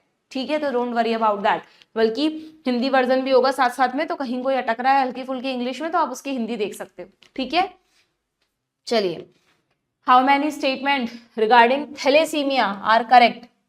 ध्यान है कि भूल गए? सिकल सेल एनीमिया और थैलेसीमिया में क्या डिफरेंस होता है? दोनों हीमोग्लोबिन से रिलेटेड है, बट सिकल सेल एनीमिया में हीमोग्लोबिन की बीटा चेन में अभी तुमने देखा डिफेक्ट आ गया, क्वालिटी खराब हो गई चेन की। होना चाहिए था ग्लूटामिक एसिड, उसकी जगह है वैलिन। चेन तो उतनी बन रही है जितनी बननी चाहिए थी, बट डिफेक्टिव चेन्स बन रही हैं, तो वो क्वालिटेटिव इफेक्ट है। जबकि थैलेसीमिया में हीमोग्लोबिन ही कम बनता है, हीमोग्लोबिन की चेन्स कम बनती हैं। तो ये कैसा हुआ? क्वांटिटेटिव हुआ। रटने वाली बात नहीं है, समझने वाली बात है। चेन में डिफेक्ट आया है तो क्वालिटी खराब हुई है, चेन ही कम बन रही है तो क्वांटिटी कम हुई है। तो थैलेसीमिया क्वांटिटेटिव है। ठीक है, क्यों यहाँ पर चेन कम बन रही है? क्योंकि या, और इसमें वहां तो हमेशा बीटा चेन में डिफेक्ट आएगा। थैलेसीमिया दो तरह का होता है, या तो अल्फा चेन कम बनती है या बीटा चेन कम बनती है। बायोमोलिक्यूल चैप्टर याद है? बायोमोलिक्यूल में हमने पढ़ा था कि haemoglobin is a quaternary protein, more than one type of polypeptide. तो दो तरह की चेन होती है, अल्फा एंड बीटा, उसमें भी दोनों दो दो होती हैं, दो अल्फा दो बीटा। ठीक है, तो अल्फा चेन भी कम बन सकती है या बीटा भी कम बन सकती है। उसके बेस पर थैलेसीमिया दो तरह का होता है। और इसमें एक डिटेल्ड पॉइंट याद रखना कि एक तो क्रोमोसोम नंबर 11 की वजह से होता है और एक क्रोमोसोम नंबर 16 की वजह से होता है। तो मैंने तुम्हें बहुत अच्छे से याद करा रखा है, 16 लिखते वक्त ये बन रहा है 16, तो ये अल्फा चेन वाला डिसऑर्डर है। 11 ऐसे सीधा बीटा बना दो, ये सीधा लाइन खींच के बीटा बना दो। ठीक है, ये 16, तो अल्फा थैलेसीमिया क्रोमोसोम नंबर 16 की वजह से, बीटा क्रोमोसोम नंबर 11 की वजह से। ठीक है, क्रोमोसोम नंबर 11 की वजह से। इसका एक ही जीन होता है, जबकि क्रोमोसोम नंबर 16 पर दो जीन होते हैं। मतलब अगर ये क्रोमोसोम नंबर 16 है ना, तो यहाँ पर इसके दो जीन है, एक है A1 और एक है A2, जबकि क्रोमोसोम नंबर 11 पर एक ही जीन होता है, उसको B लिखते हैं। ठीक है, डन। छोटी छोटी चीजें हैं बच्चों, ध्यान देकर पढ़ोगे NCERT is more than enough. पता नहीं कहाँ से क्या क्या पढ़ते रहते हो तुम, और एनसीईआरटी में जो फोकस होना चाहिए वो तुम्हारा होता नहीं, और फिर तुम नीट में मार्क्स ला नहीं पाते। ठीक है, तो ये गलती प्लीज मत करो। Alpha thalassaemia is controlled by genes present on 16th chromosome. Yes, 16 alpha practice कर लो। Beta thalassemia is controlled by gene present on 11th chromosome, बिल्कुल ठीक है। थैलेसीमिया के लिए लिखा है क्वालिटेटिव, गलत। ध्यान से पढ़ना है, नीट में ऐसे शब्दों पे जोर देना है, ब्रेन को अलर्ट कर देना है।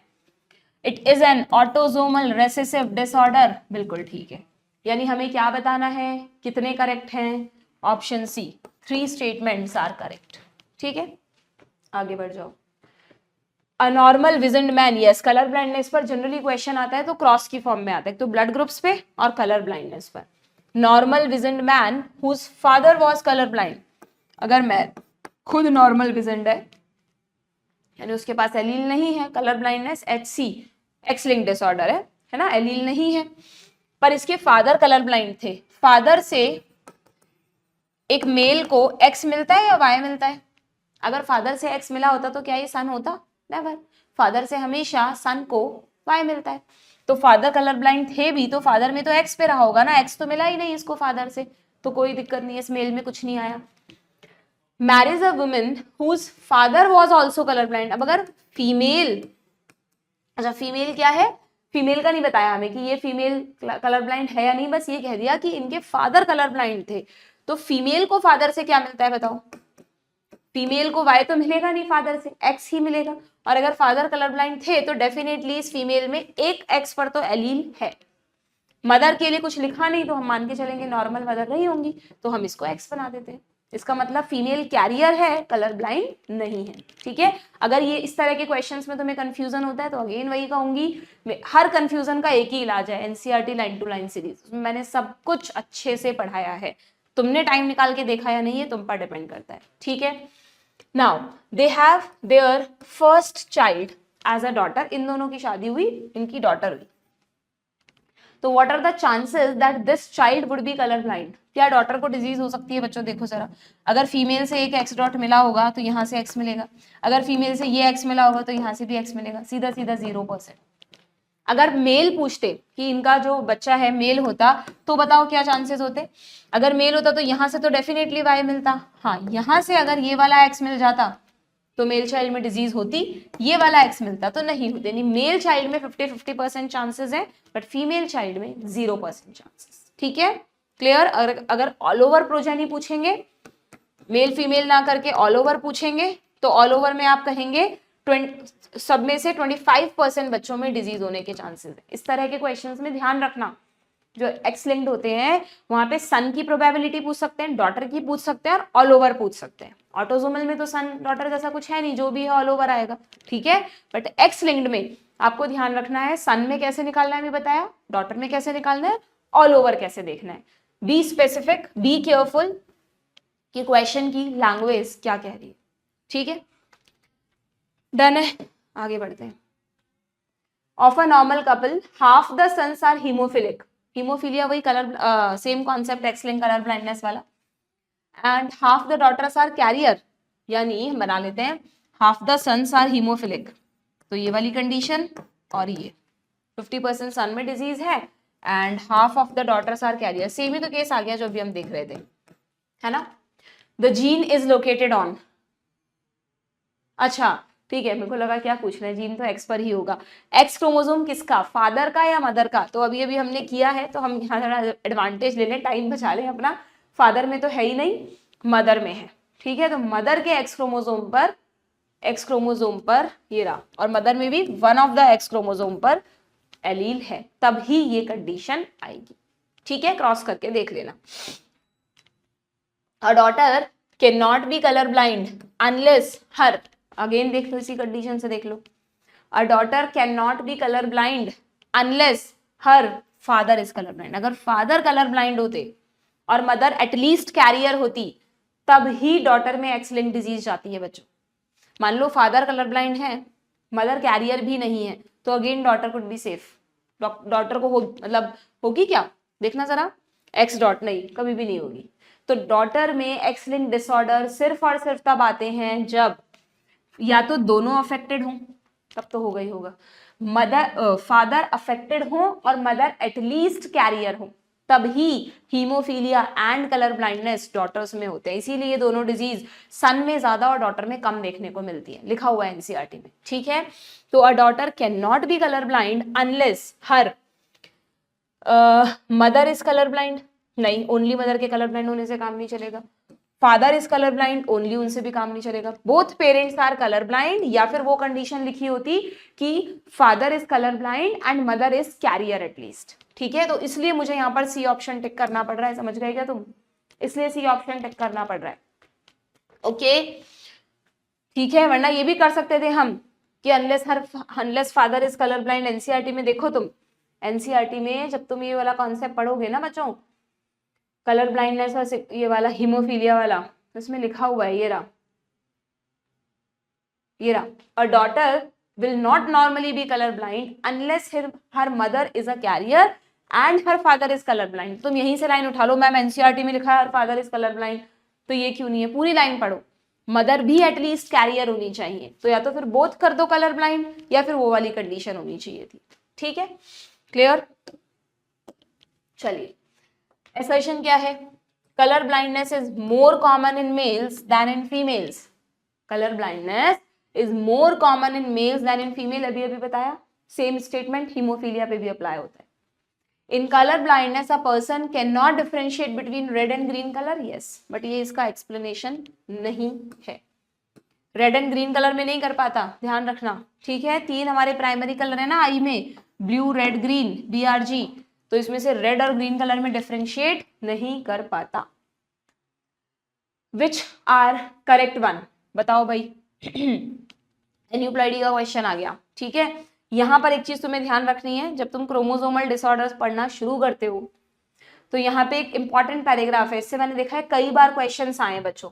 इसमें बताया कि एन्यूप्लॉइडी कब होती है और पॉलीप्लॉइडी कब होती है। अभी मैंने तुम्हें बोर्ड पे बताया था कि एन्यूप्लॉइडी का मतलब या तो एक क्रोमोसोम कम है या एक ज्यादा है, मोनोसोमी या ट्राइसोमी, 2n-1 या 2n+1, है ना। वो क्यों हुआ? Why aneuploidy is because failure of segregation of chromatids during cell division. जो क्रोमैटिड्स हैं वो प्रॉपर्ली सेग्रीगेट नहीं हुए, तो या तो एक क्रोमैटिड एक तरफ ज्यादा चला जाएगा और एक तरफ कम चला जाएगा। ठीक है, तो एन्यूप्लॉइडी किसकी वजह से होगी? क्रोमैटिड्स के इम्प्रॉपर सेग्रीगेशन की वजह से। जबकि पॉलीप्लॉइडी जो ह्यूमंस में एग्जिस्ट नहीं करती, 3n 4n 5n कंडीशन, वो क्यों होगी? तुम खुद बताओ। 2n से 3n 4n कब आएगा? जब बार बार रेप्लिकेशन होता रहे और डिवीजन ना हो, मतलब एक तरह से कैरियोकाइनेसिस होता रहे और साइटोकाइनेसिस ना हो। लिखा होगा यहाँ पर failure of cytokinesis after telophase. Karyokinesis तक तो हुआ, सारी स्टेजेस हुई, G1 S G2, फिर M फेज में प्रोफेज, मेटाफेज, एनाफेज, टेलोफेज। अब साइटोकाइनेसिस आनी चाहिए थी ना, जिससे जो 2 न्यूक्लियस बने वो अलग अलग हो जाएं, 2 सेल बन जाएं, वो नहीं हुआ। तो एक ही सेल में 2 न्यूक्लियस रह गए, या कई बार तो एक ही न्यूक्लियस भी एक ही रह जाता है, टेलोफेज भी प्रॉपर्ली नहीं हो पाता, तो जेनेटिक कॉन्टेंट बढ़ गया। ठीक है, तो that is polyploidy. Generally polyploidy is seen in plants, वहां पर कई बार ये बेनिफिशियल होती है। आउट ऑफ योर लेवल, पहले इसको डिटेल में पढ़ाते थे, ऑटो पॉलीप्लॉइडी, एलो पॉलीप्लॉइडी, अब नहीं पूछते, प्लीज मत पढ़ना। ठीक है, सो विच आर करेक्ट, बताओ भाई। Failure of segregation of chromatids during cell division result in aneuploidy, ढंग से पढ़ लो। ठीक है, chromosomal disorders are mainly determined by alteration और mutation in a single gene. Single gene की वजह से क्रोमोसोमल डिसऑर्डर थोड़ा ना होते हैं, जीन मेंडेलियन डिसऑर्डर होते हैं। ठीक है, thalassaemia and cystic fibrosis are Mendelian, yes, दोनों ऑटोसोमल रिसेसिव है, मेंडेलियन में आएंगे। Sickle cell anaemia X linked है क्या? नहीं, H and C X linked है, अब तो रट गया होगा तुम्हें। हीमोफीलिया ऑटोसोमल है क्या? नहीं, तो हमें करेक्ट बताने हैं, तो करेक्ट यहाँ पर मिल रहा है मुझे फर्स्ट एंड, क्या हुआ ये, फर्स्ट एंड थर्ड। ऑप्शन क्यों नहीं है? हाँ, क्या हुआ ये रहा ना, अच्छा हाँ, first and third, option A. ऐसे होता है, वहां एग्जाम में भी होता है ऐसे, है ना। जैसे मैं कई बार यहीं पर अभी दिख रहा है फर्स्ट एंड थर्ड में, मुझे दिख ही नहीं रहा था, ऐसे एग्जाम में तो बहुत होता है बच्चों। तो प्लीज क्वेश्चन प्रैक्टिस करो, आराम से अपने दिमाग को फोकस्ड रख के क्वेश्चंस करो, वरना अननेसेसरी की गलतियां हो जाएंगी। Which is correctly matched with their chromosomal conditions. Sickle cell anaemia, तो सिकल सेल एनीमिया कब होता है बताओ? तुमने पढ़ रखा है कि जो हीमोग्लोबिन बनाने का नॉर्मल जीन है, एडल्ट हीमोग्लोबिन, उसे हम ऐसे शो करते हैं। अगर जीन डिफेक्टिव है तो आप ऐसे शो करोगे, दोनों एलील्स रेसेसिव है तो दोनों पर जब डिफेक्ट आएगा तभी तो डिसऑर्डर होगा।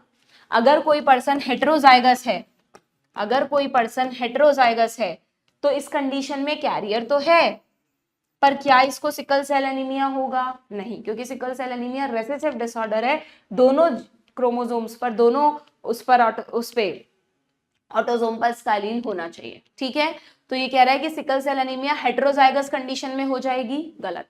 ठीक है, कैरियर होंगे ये, लेकिन ये डिजीज्ड नहीं होंगे। ओके, डाउन सिंड्रोम, ओके इसीलिए गलत, क्योंकि 22 लिख दिया, 21st की वजह से होता है। टर्नर सिंड्रोम, टर्नर सिंड्रोम बिल्कुल ठीक है, X0 condition. And Klinefelter syndrome, failure of cytokinesis after telophase, overall सही है, बट सिर्फ एग्जैक्टली क्लाइनफेल्टर बोले तो फिर हमें ये लिखना चाहिए था कि एक एक्स क्रोमोसोम एडिशनल है, इसलिए इसको गलत मानना पड़ेगा। ठीक है, टर्नर तो सही है ना बच्चों, टर्नर तो सही है ना, टर्नर में X0 कंडीशन है ना, 44 X0, फीमेल में एक X कम है। ठीक है, चलिए ज्यादा, बस 3 ही क्वेश्चन बचे हैं, करके खत्म करते हैं। ठीक है, which are correct, which are correct, बताओ कौन सा करेक्ट है यहाँ पर, कौन सा करेक्ट है? Down syndrome takes place due to point mutation, नहीं, क्रोमोसोमल का एग्जांपल है ये। Klinefelter syndrome has more than 1 X chromosome, yes XXY आता है। Down syndrome has trisomy of sex chromosome, नहीं, 21st chromosome which is an autosome, तो गलत। Klinefelter syndrome show gynaecomastia, बिल्कुल ठीक, मेल्स में फीमेल के फीचर्स आ जाते हैं एडिशनल एक्स की वजह से, तो ये सही है, यानी करेक्ट बताना है हमें, तो B and D, B and D, ये रहा ऑप्शन डी, करेक्ट बताना है हमें। ठीक है, आगे बढ़े, चलो, तो ये तो हो गए बच्चों हमारे डिसऑर्डर्स के क्वेश्चन, और डाउन्स, क्लाइनफेल्टर, टर्नर, इन सब के थोड़े से कैरेक्टरिस्टिक्स और देख लेना, सारे क्वेश्चंस तुम्हें आने चाहिए अच्छी तरह से। ठीक है, देन लास्ट में पेडिग्री के क्वेश्चंस हैं। आई नो पेडिग्री एनालिसिस हर बच्चे को पसंद नहीं होता, आपको लगता है कि यार कहाँ से आ गए ये क्वेश्चन, बट इसको बहुत सिंप्लीफाई करा है मैंने एनसीईआरटी सीरीज में। यहाँ इतना टाइम नहीं मैं तुम्हें सारे कॉन्सेप्ट दोबारा बता सकूं, please go there and watch the lecture of pedigree analysis, फिर तुमसे क्वेश्चन बहुत इजीली हो जाएगा। एक बार देख लो क्वेश्चन क्या है, ये तो सिंपल क्वेश्चन है, ऐसा तो आ जाए, इसमें तो सिंबल पूछे हैं, मैच करना है, तो सिंबल हमको पता है, ये मेटिंग का सिंबल है, डबल लाइन, रिलेटिव्स के बीच में मेटिंग, इसमें सेक्स अनस्पेसिफाइड, और ये रहा पेरेंट्स हैं विद मेल चिल्ड्रन अफेक्टेड। ठीक है, ये यहाँ पे कलर कॉन्ट्रास्ट हो गया, अदरवाइज ये दोनों ब्लैंक है और ये सॉलिड सिंबल है। ठीक है, parent with male child affected, तो मैच करो, A third B first, A third B first, दो ऑप्शंस में है, C फिफ्थ, ये रहा ऑप्शन डी। ठीक है, चलिए, study the pedigree of a certain family and select the correct conclusion which can be drawn. देखो भाई क्या पूछा है तुमसे इसमें तुम प्लीज एक बार मैं तुम्हें क्वेश्चन दिखा देती हूँ, अब तुम एक बार रोक के पॉज करके खुद करना, फिर आंसर मैच करना। एक तो ये क्वेश्चन है और एक ये क्वेश्चन है, दोनों को खुद करोगे पहले तुम, है ना। इसमें ये वाले डार्क वाले हैं, मतलब ये अफेक्टेड वाले दिखाए, ये अफेक्टेड है। तो तुमसे पूछा है कि select the correct conclusion which can be drawn for the character. पहला ऑप्शन देखो क्या दे रखा है, the female parent is heterozygous, ये सबको याद है ना, फीमेल गोल होती है, ये फीमेल का सिंबल है, मेल का सिंबल है। ठीक है, तो the female parent is heterozygous, बताओ यहाँ पे कैसे बताओगे, कैसे बताओगे इस डिसऑर्डर को देखकर। इसमें तुम्हें कंडीशंस निकालनी पड़ेंगी, पेडिग्री ऐसा नहीं हो जाता कि देखकर आंसर आ जाए, तुम्हें कंडीशन सोचनी पड़ती है, यहाँ पे लॉजिक लगा के देखना है तुमको कि भाई ये अफेक्टेड है ठीक है, ये अफेक्टेड है, तो अगर ये अफेक्टेड है तो इसका क्या होगा बच्चों, अगर ये अफेक्टेड है, मेल है ना ये, तो तुम ये मान लो एक्स डॉट वाई, अगर ये एक्स लिंक्ड है मान के चलते हैं हम, तो इसका ये वाली कंडीशन होगी, और फीमेल कैरियर होगी, आगे जा रहा है ना डिसऑर्डर, तो फीमेल एटलीस्ट कैरियर तो होगी। चलो भाई आगे देखते हैं, अब यहाँ पे दोनों डॉटर्स को अफेक्ट कर दिया, तो इसका मतलब दोनों डॉटर में एक्स डॉट वाले जीन आ गए, ये लो। ठीक है, ये पॉसिबिलिटी है क्या, अगर मेल में ये एक्स आ जाए और यहाँ से वाई आ जाए, बिल्कुल है, और ये पॉसिबिलिटी है, बिल्कुल है, एक्स डॉट आ जाए और वहां से वाई आ जाए। तो यहाँ पर हमें लग रहा है कि हाँ ये पेडिग्री एक्स लिंक्ड रेसेसिव की हो सकती है। अब हम ऑप्शंस देख लेते हैं जरा, बैठ रहे हैं क्या। फीमेल पेरेंट इज हेट्रोजाइगस, बैठ रहा है। The parent could not have had a normal daughter for this character, बिल्कुल ठीक है, डॉटर जब भी होगी अफेक्टेड ही होगी। The trait under study could not be colour blindness. HC, क्यों could not be colour blindness? Colour blindness होगा ये बिल्कुल अगर एक्स लिंक्ड है तो this is wrong statement. The male parent is homozygous dominant. एक मिनट दोबारा पढ़ना इसे। The trait under study could not be colour blindness. ये एक्स लिंक्ड है ना, तो एक्स लिंक्ड है तो कलर ब्लाइंडनेस हो सकता है, डेफिनेटली हो सकता है, तो ये गलत है। ठीक है, तो फिर ये क्या हुआ बच्चों, हमें क्या बताना था? Study the pedigree chart of a certain family and select the correct conclusion which can be drawn for the character. The male parent is homozygous dominant, ये कंडीशन तो ऑटोसोमल के केस में आती है। ये क्या हुआ? क्या हुआ इस क्वेश्चन में? अटका दिया हमें, 2 सही और 2 गलत। हाँ, यस यस, मिल गई गलती। एक्चुअली नहीं है क्वेश्चन में गलती, मैं वही सोच रही थी कि कुछ तो गड़बड़ है, कुछ तो मिसिंग हो रहा है हमसे। देखो ना, यहाँ पे हमने इसको देखकर इस स्टेटमेंट को सही मान लिया। जरा देखना, क्या इस केस में नॉर्मल डॉटर पॉसिबल नहीं है? एक्स डॉट मिला तब तो ये आएगा, लेकिन एक्स डॉट और एक्स भी तो मिल सकता है ना? अभी क्लासरूम में नहीं बैठे तो वरना बोल देते मैम ये वाला स्टेटमेंट तो गलत है, कुछ बच्चों के मन में आ रहा होगा, वहीं से हम बता दें कैसे भी मैम को। मिल गई भाई गलती, सॉरी। एक्स डॉट और एक्स अगर मिला तो नॉर्मल डॉटर हो सकती है, कैरियर डॉटर हो सकती है, तो ये भी गलत है, इसलिए option A is the correct one. एक ही कंक्लूजन यहाँ पे हम डेफिनेटली कह सकते हैं कि फीमेल पेरेंट इज हेटेरोजाइगस, बाकी कोई भी कंक्लूजन यहाँ पर सही नहीं। ठीक है, ओके, चलिए नेक्स्ट क्वेश्चन। हाँ, ये वाला जो क्वेश्चन मैंने तुम्हारे लिए लिया है इसको तुम खुद सॉल्व करोगे। ठीक है, इसमें तुम्हें ना इस तरह से क्वेश्चन बनाया, सारी पॉसिबिलिटीज लगाकर देखनी है। मैं इसमें बता देती हूँ, ये शेडेड वाले हैं, मैं नहीं करवा रही हूँ क्वेश्चन, मैं बस तुम्हें करेक्ट आंसर बता रही हूँ कि क्या है, तुम खुद से इसका करेक्ट आंसर निकालोगे। इसमें तुम सारी पॉसिबिलिटी लगा के देखना। पहले ये देखना, अच्छा ये तो तुम्हें खुद ही पता चल रहा है। देखो मैंने बोला था ये वाला ब्लॉक अगर कहीं दिख जाए तो ये वाला ब्लॉक रेसेसिव में नहीं होता, डोमिनेंट में ही होता है। अनअफेक्टेड पेरेंट्स के सभी प्रोजेनी अनअफेक्टेड है, क्योंकि अगर रेसेसिव होता तो उसमें अनअफेक्टेड पेरेंट्स के प्रोजेनी कोई ना कोई इफेक्ट जरूर होता, तो इसका मतलब ये रेसेसिव तो है ही नहीं। लो 2 ऑप्शन तो मैंने हटा दिए, इसी से मिल गई तुम्हें हिंट, है ना? अब करवा ही दिया मैंने तुम्हें ये क्वेश्चन भी। और रही बात, ये डिसऑर्डर तुम्हारे कोर्स में ही नहीं है वैसे ही, सेक्स लिंक्ड डोमिनेंट तो हटा दो, तो बचा ये। अब तुम खुद से यहाँ पे क्रॉस पे बना के देख लेना कि ऑटोसोमल डोमिनेंट जो कि मायोटोनिक डिस्ट्रॉफी जिसका एग्जाम्पल है वो यहाँ पर अप्लाई हो रहा है कि नहीं। डेफिनेटली अप्लाई होगा। ठीक है, तो बस, तो यहाँ पर आपके जेनेटिक्स के क्वेश्चन होते हैं खत्म बच्चों। थोड़े बहुत पेडिग्री के क्वेश्चंस आप खुद से भी करेंगे। ठीक है, जब आपके कोई भी प्रॉब्लम आ रही है तो आप कमेंट बॉक्स में मुझसे पूछ लेना। जेनेटिक्स को अभी बहुत सारा स्ट्रांग बनाना है तुमको, क्वेश्चंस में गलतियां होती हैं, जेनेटिक्स ऐसा ही टॉपिक है। ठीक है, ढंग से पढ़ना, कमांड्स अच्छे रखना, कॉन्सेप्ट्स अच्छे रखना, क्वेश्चंस भी अच्छी तरह करना। एनी प्रॉब्लम तो you can ask in the comment box. ठीक है, नेक्स्ट सेशन में will start with the molecular basis of inheritance. Please उस चैप्टर को अच्छे से पढ़कर आना। Transcription, translation, replication, DNA, RNA, छोटे छोटे पॉइंट्स हैं जो तुम गड़बड़ कर देते हो वो नहीं होंगे अगर तुम पढ़ कर आओगे तो। ठीक है, चलिए मिलते हैं नेक्स्ट सेशन में। Good bye.